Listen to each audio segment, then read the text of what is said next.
బట్టలు ఇప్పుకుని తిరగండి అని చెప్పి మీరు సపోర్ట్ చేస్తున్నారంటే మీరు సమాజానికి ఎలాంటి చీడ పురుగులో ఒకసారి ఆలోచించండి.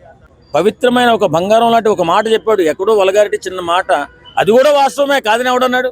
అది కూడా శివాజీ గారు అన్న మాట 100% 100కు వాస్తవం. సగం కంటే తక్కువ వేసుకుని ఒకవేళ ఎక్కడైనా ప్రోగ్రాంలో కనపడినా, లేకపోతే ఎలాంటి పార్కుల్లో కనపడినా, లేకపోతే సినిమా థియేటర్లో కనపడినా, ఒరే సంస్కారం లేని ఆడదురా ఇది, వీళ్ళ తల్లిదండ్రులకి ఏం బుద్ధి జ్ఞానం లేదని చెప్పి దీన్ని కన్నందుకు వీళ్ళ తల్లిదండ్రులు కూడా తిడతారు. ఇది గ్రహించినటువంటి మన శివాజీ గారు ఒక అద్భుతమైన మాట చెప్పారు. ఎందుకు అద్భుతమైన మాట అంటే మాలాంటి వాళ్ళు చెప్తే ఎంతవరకు వెళ్తారో తెలియదు, కానీ ఆయన పాపులారిటీ హీరో, ఇప్పుడు ఉన్నటువంటి మంచి ఆర్టిస్ట్గా ఉన్నాడు కాబట్టి ఆయన చెప్తే ఎవరైనా మారతారేమో, సంస్కారం నేర్చుకుంటారేమో, సంప్రదాయం నేర్చుకుంటారని చెప్తే దాన్ని వక్రీకరించి ఇష్టానుసారిగా మాట్లాడి కొట్టేస్తానని ఒకడు, చంపేస్తానని ఒకడు, బూతులు తిడుతున్నాడు ఇంకొకడు, ఎవడో అన్వేషణ చెప్పు తెగిపోద్ది ఒక్కొక్క నా కొడుకు.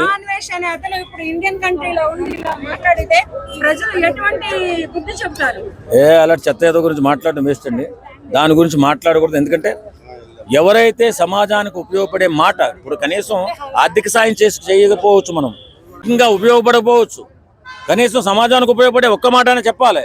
బిడ్డలు ఎలా ఉండాలి అది ఆయన ప్రకృతితో పోల్చాడండి. ఆడదంటే ఒక ప్రకృతి అని అద్భుతంగా మాట్లాడితే ఈ దుర్మార్గులు వచ్చేసి ఆయన్ని బతకనివ్వా అని ఒకడు, వాడిని నువ్వెవడని ఒకడు, మరి ఎవడో కూడా చెప్పాలి కదా సమాజానికి ఒక మాట, ఎవడో ఒకటి చెప్పాలి కదా. ఆ ఒక్క మగాడే శివాజీ. నిజంగా చాలా ఆనందం వేసింది నాకు, ఎందుకంటే అంత ధైర్యం చేసి అంత పాపులర్ ఉన్న హీరో కానీ అంత పాపులర్ ఉన్న పర్సన్ ఎవరు కూడా చెప్పలేడు. ఒక రాజకీయ నాయకుడు మాట్లాడితే అటు పత్రం చేస్తారు ఇలాంటి దరిద్రులు. కాబట్టి శివాజీ గడుచున్న మగాడు కాబట్టి వేళ ఆ మాట చెప్పాడు. నిజంగా మంచి చెప్పాడు, మంచి చేశాడు. ఉన్నవాళ్ళు ఏం మాట్లాడినా వాళ్ళ గాలికి కొట్టుకుపోవడమే తప్ప అంతకంటే వేరే లేదు.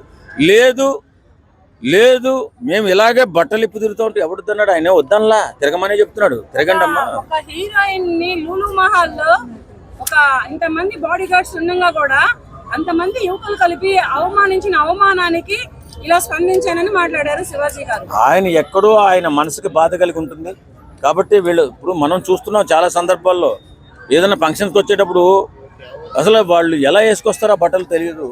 ఎందుకంటే మన భారతదేశానికి ఒక సంస్కారం ఉంది, ఒక సాంప్రదాయం ఉంది కాబట్టి వాళ్ళ ప్రపంచ దేశాలు గౌరవించడం. లేకపోతే మీరు కూడా వాళ్ళకి బట్టలు వేసుకుంటే మనల్ని అలాగే చూస్తారు. ఏ స్టేట్ అమ్మాయి అయినా ఇక్కడ మన పద్ధతులు పాటించాల్సిందే.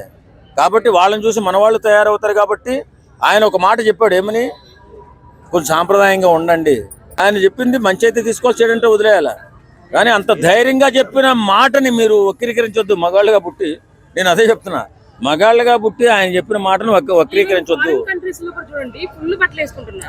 ఇప్పుడు మన సాంప్రదాయాన్ని చూసి ప్రతి దేశము నేర్చుకుంటుంది. మన సాంప్రదాయాన్ని నిలబెట్టుకోవాల్సిన బాధ్యత మన పాపులర్ అయినటువంటి మన సెలబ్రిటీస్ కానీ రాజకీయ నాయకులు కానీ వీళ్ళది బాధ్యత.